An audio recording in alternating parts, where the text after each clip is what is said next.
British Advanced Pain Clinic, Noppimayam Surgery Duram. For appointments 9155515563. దాని ఆనుకొని ఒక షెడ్ అయితే ఉంది. ఆ షెడ్కి సంబంధించిన వాళ్ళు కావచ్చు. ఇప్పుడు మనకు కనిపిస్తున్న ఆ పక్కన ఎల్లో కలర్ బిల్డింగ్ అంటే వెంకటలక్ష్మి పీజీ కి సంబంధించిన ఏదైతే మెన్స్ హాస్టల్ ఉందో ఆ హాస్టల్కి సంబంధించిన వాళ్ళు అందరినీ కూడా ఖాళీ చేయించారు. అండ్ ఈ బిల్డింగ్ ఇప్పుడు ఈ యాష్ కలర్ బిల్డింగ్ ఏదైతే ఉందో ఈ యాష్ కలర్ బిల్డింగ్ కూడా ఎవరిని అందులోకి వెళ్ళనీయకుండా పూర్తిగా అక్కడి నుంచి ఖాళీ చేయించిన పరిస్థితి. అండ్ ఈ అపోజిట్లో మనం చూడొచ్చు పూర్తిగా ఈ పీజీకి సంబంధించిన హాస్టల్స్ ఉన్నాయి. సో ఈ హాస్టల్కి సంబంధించిన ఎగ్జాక్ట్ అపోజిట్లోనే ఈ బిల్డింగ్ ఉంది. కానీ అందులో కేవలం నివాస ప్రాంతాలు అండ్ అది ఓన్లీ ఒక 60 గజాలలో కట్టినటువంటి బిల్డింగ్.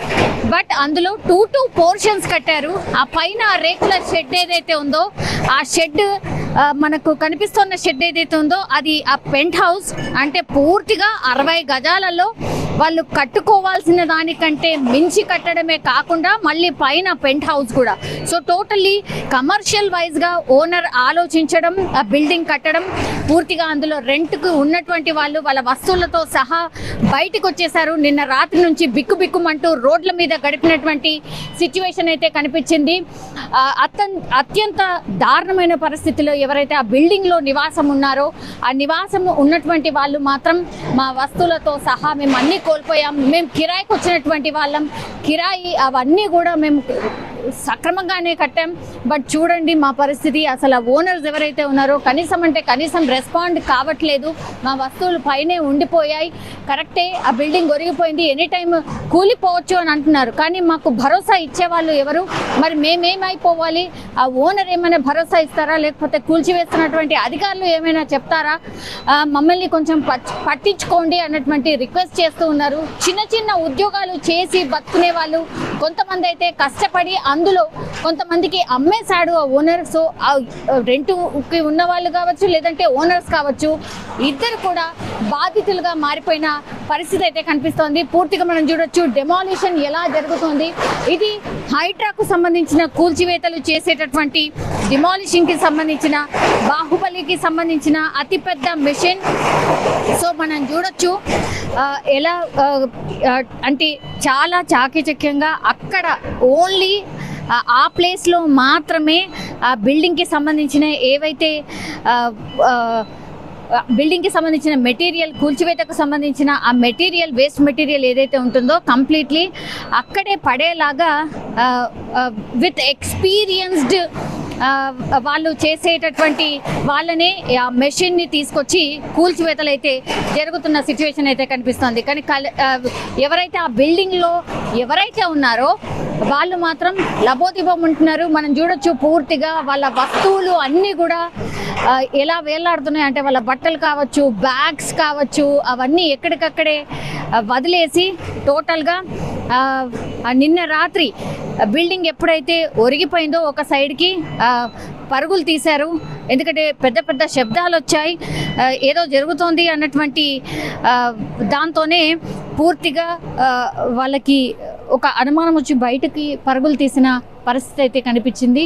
సో పూర్తిగా ఈ బిల్డింగ్ని ఇంకొక 2 గంటల లోపల కూల్చేస్తామన్నటువంటి మాట మాత్రం అధికారులు చెప్తున్నారు. ఈ డిజాస్టర్కి సంబంధించిన ఫోర్స్ని మనం చూడొచ్చు, పోలీస్ ఆఫీసర్స్ని చూడొచ్చు, దెన్ GHMSకి సంబంధించిన ఇంటికి సంబంధించిన ఓనర్ వాళ్ళ బాబు ఉన్నాడు. ఒక్కసారి మాట్లాడదాం. మేము వచ్చాము చూసేసరికి బిల్డింగ్ లైట్గా కొలాప్స్ అయింది, కొంచెం ఉంగిపోతే ఇంకా అందరు వచ్చారు, మాట్లాడారు. నైట్ వరకు చూసాము, లేరు. నా ఎమ్మెల్యే గారు వచ్చారు, మాట్లాడారు మా ఫాదర్ తోటి. మీకు ఏం చేయాలో అవి చేస్తామన్నారు. చేసిన తర్వాత ఎంతమంది ఉంటారమ్మా బిల్డింగ్లో? 20 మెంబర్స్ ఉంటారు అంతే. 50 అని అంటున్నారు కాదా? 50 లేదు, వాళ్ళు వాళ్ళ ఫ్రెండ్స్ వస్తూ ఉంటారు, రిలేటివ్స్ కానీ ఫ్రెండ్స్ కానీ వస్తూ ఉంటారు. ఇప్పుడు 5 ఫ్లోర్సా 4 ఫ్లోర్సా ఎన్ని floor? Ground floor plus 4 floors. Generally అట్లా పర్మిషన్ ఇయ్యరు కదా, నీకు చిన్న ఏజ్ కావచ్చు, బట్ స్టిల్ అంటే పర్మిషన్ అట్లా తీసుకోవడానికి లేదు, మీకు కూడా తెలుసు కదా. అది కట్టి ఎన్నేళ్ళు అయింది? 2 years బ్యాక్ అంతే. 2 years బ్యాక్ రీసెంట్గా కట్టింది. ఇప్పుడు అందరు ఎమ్మెల్యే వచ్చారు, అందరు వచ్చి మాట్లాడారు కదా, ఏం చెప్పారు? ఏం చెప్పినా నేను వినలేదండి. నాకు కొంచెం మమ్మీని చూసుకుంటూ నేను ఉన్నాను, వినలేదు. మా ఫాదర్ మమ్మీ చూసుకున్నాను. సో ఎగ్జాక్ట్లీ ఎన్ని గంటలకు వచ్చింది మీకు ఇన్ఫర్మేషన్? మాకు 7:45కి వచ్చింది.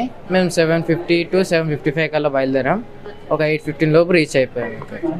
మా ఫాదర్ కూడా 8:30 లోపు రీచ్ అయిపోయాడు.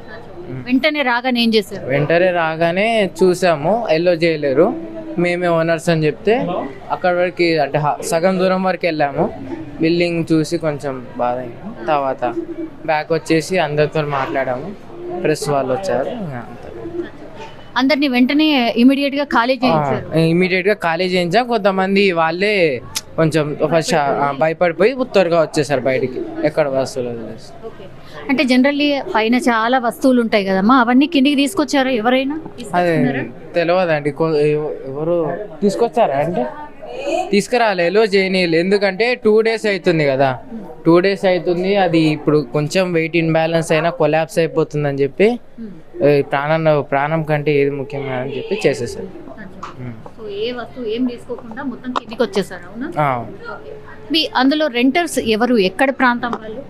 కొంతమంది నార్త్ వాళ్ళు ఉన్నారు, కొంతమంది మన ఇండియన్ సౌత్ వాళ్ళు. ఒక్క ఫ్లోర్ లో ఎన్ని పోర్షన్? 2 rooms. 2 rooms మాత్రమే. It's not double bedroom portion. Double bedroom, only single bedroom.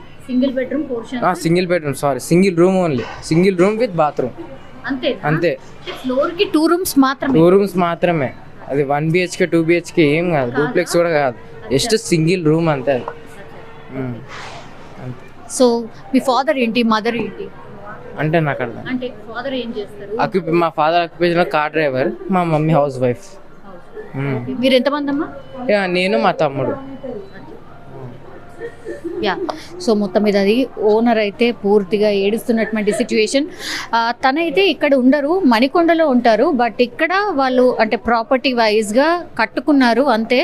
So and ఆ పోర్షన్లో ఉన్నటువంటి ఓన్లీ సింగిల్ రూమ్స్, ఫ్లోర్కి సింగిల్ రూమ్స్ అంతే. కింద గ్రౌండ్ ఫ్లోర్, దెన్ పైన పెంట్ హౌస్ మాత్రమే. సో 60 గజాలలో కట్టినటువంటి ఇల్లు. ఒకసారి ఇన్ఫర్మేషన్ రాగానే ప్రాణం కంటే విలువ ఏం లేదు కాబట్టి వస్తువులు ఎక్కడికక్కడ వదిలేసి అందరి కిందికి పారిపోయినటువంటి సిచ్యువేషన్. సో ఇది అంటే ఓనర్ కావచ్చు, పూర్తిగా తను ఏడుస్తున్నటువంటి పరిస్థితి.